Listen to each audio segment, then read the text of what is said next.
别小心眼儿。就是上次那个结婚的视频，我至今都耿耿于怀。有一个大叔，光是做了个视频骂我，就涨了10几万的粉丝。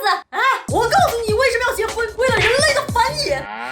OK， 今天咱们就来聊聊人类的繁衍。为什么现在这么多人恐育？还不是因为有像你这样喊着繁衍都能涨10万粉呢？哎，还觉得自己很伟大了，推动社会进步了，为人类做贡献了啊！我非常承认，人口生育率下降这个事儿，从国家社会的层面长远来看，会导致老龄化呀，影响国力啊、人才啊。这个咱们稍等，后面一起讨论讨论。先来从浅的咱们个人角度来表达一下心态。为啥恐育？简单来说3个理由：不喜欢、不想生、不想养。不喜欢呢，不能说不喜欢小孩啊，可爱、软萌又听话的小天使，那谁不喜欢？主要是不喜欢一是孩子的吵、哭闹啊、尖叫啊，比如大家熟悉的高铁。有一次呢，我座位旁边正好是一个妈妈，她身后站着2个小男孩，就可以想象肯定是侵犯到了我的领地来了。他俩在干啥呢？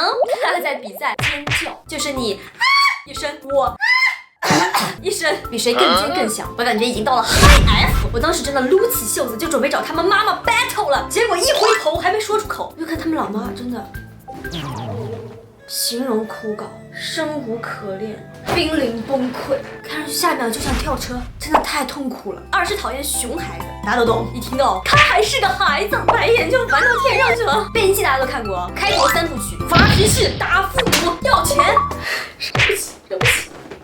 3是我个人比较不喜欢，可能有点刻薄了，小孩子那种还没有形成的情商。我解释一下，我前2天坐电梯的时候打了一个嗝啊。电梯里大概3、4个人，有个小孩呢就开始嘲笑我，他先是发出了一顿爆笑，又开始了一顿模仿，你说他熊，他也不熊，也不能说他哪错了，他也没恶意吧，我也怪不了他，但就是深深的伤害了我与你尴尬。再来说不想生，女生真的有点烦这个事情啊。首先不想怀孕吧，10个月我也就知道个孕吐，怀过的小崽崽可以麻烦补充。就比如说前2天吧，我去看牙医，医生就说你有2颗智齿，尽早拔了，不然如果等到怀孕的时候发炎，那是一点办法都没有。还有一件事我可以分享一下，就是前段时间我去查激素构象，查出来雄激素高，大家是不是就已经看出来了？完整吗？医生呢给我开了含雌激素和孕激素的药来调节。大家知道怀孕的时候也是雌激素和孕激素会升高的。那我吃这个药期间，它的副作用是产生了抑郁情绪。我这里需要一段悲伤的音乐。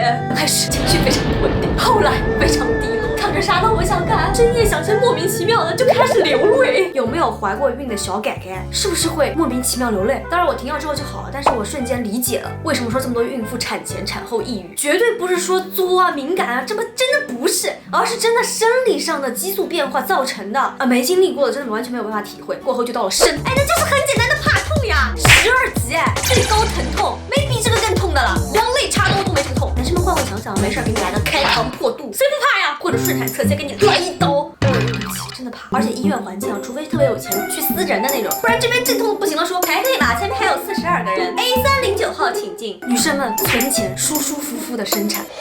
第3当然是生完后的后遗症，这些啊我们真的所知甚少，直到像 Ella 呀、谢依霖这样的明星妈妈站出来告诉我们，我们才知道原来会漏尿啊，原来会子宫膀胱脱垂啊，原来妊娠纹长那个样子啊。2020年来，朋友们，我们依然在生育前对生育一知半解，未知当然怕呀。所以我也承认有时候确实有点极端偏见的觉得生育只会对我们的身体造成各种损伤，实际上听说还有什么增强免疫力、减少乳腺癌、子宫肌瘤发病率之类的益处。我觉得这个性教育科学课以前生物课很有必要写进教材里吗？这些事儿不仅女生应该知道，男生更应该知道。第4，除了生理上的影响，当然还有工作上的影响。至少我长这么大，我身边男女已经很平等了，我没有什么好抱怨的。但是一提到生孩子，面试时会被衡量这个人结婚未育，很可能是来生孩子的，再不考虑怀了会想，哎呀我回来了没有我的位置了咋办？带完孩子，与社会脱节了，没有能力重返职场了咋办？像我也在办公室待过3年，就有幸看到了2起孕妇和公司撕逼事件。其实公司也难做，我这活总得有人干啊。这时候联系到我们开头的国家层面，需要新鲜血液鼓励2胎，那么是不是恳请出台一些政策福利，可以给生育女性或者生育家庭？最后不想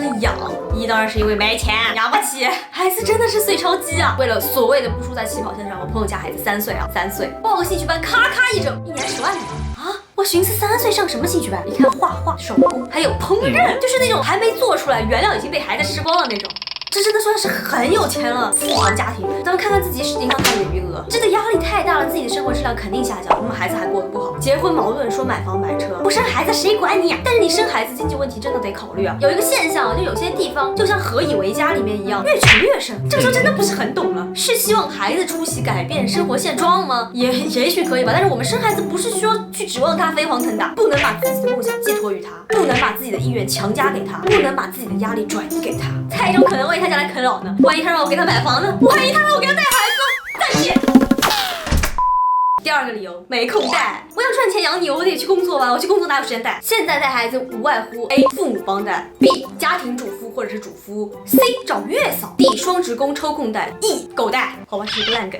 你们觉得哪种最合适？是不是觉得彼此竞争很激烈，居然分不出胜负呢？父母带，父母也太惨了吧！一把年纪了还得接受生活无情的摧残。哎，你还要嫌他带的不好，传播一些封建老派的思想。家庭主妇主夫干得了也没工资，对方说你靠他养，还丧失了工作能力与社会脱节。找月嫂不放心，而且未必有这个钱。一起带，就算双方付出一致，你会带吗？哎呦，有些家长粗心的，什么孩子丢了或者从楼上掉下来了，每次看到这种新闻，我妈都在那边都骂半小时。妈呀，最后还真的是选择了狗带。很多人说你们现在年轻人就是自私，承认，但是还有一点是我们想要去负责。我们还考虑最大的一个问题是教育，我们会吗？孩子生下来就是一张白纸，变成熊孩子，那就是父母的问题啊。灵魂拷问自己几个问题：我答应他的事儿，我都能做到吗？哼，我答应视频宝哥我都没做到。我能不管他有多笨，都永远好脾气的耐心的教导他吗？不行啊，我这个暴脾气，我没有耐心。我能给他良好的家庭环境吗？我能给他充分的爱和自信吗？我能给他传输正确的三观吗？我能在他有了超出我认知的举动和思想后，依然接受他、支持他吗？就比如是想问你妈，如果我同性恋，你怎么想？她说那怎么行？你不正常啊！没有办法去沟通，但是能怪他什么迂腐吗？我们现在觉得你只要不伤害他人，性取向完全 OK。他生活的环境年代完全没有接触到这件事情，每个人的思想当然是跟成长相关的。当父母真的非常难，想想我们自己和父母的关系，会有一点感触。前面提到变形记，我真的觉得变形记里的父母是有问题的。有的父母天天喝酒，喝完酒打孩子；有的是离异再婚，但是没有跟孩子沟通好，造成了很多误会；有的是剥夺了孩子的梦想，产生了隔阂。最正常的家长莫过于工作忙，没时间陪他教他。哎，有脸送孩子去变形的都。聊了这么多，绝对不是劝大家不生孩子，这些问题全部解决真的非常困难。只是说生之前，夫妻双方一定要好好了解，好好考虑，好好准备。至少我已经有信心了，可以给孩子物质上还有精神上好的环境了。最后的最后，生育是最体现男女差异的事儿，所以是最激化男女矛盾的事儿。我今天都没有提，是不想大家预设什么丧偶式育儿这样的负面情况，但确实有很大比重的存在。所以真的别再拿一些什么怕你老了孤独的理由，你这才是真的自私。还有什么你不是永远体会不到生孩子的幸福，这不是废话吗？我不养猫也体会不到撸猫的幸福，我没钱也体会不到有钱的幸福，我不是男的也体会不到泡妞的幸福，好吗？就大家自己选择自己的幸福就好了。最重要的是想想我能给我的孩子幸福吗？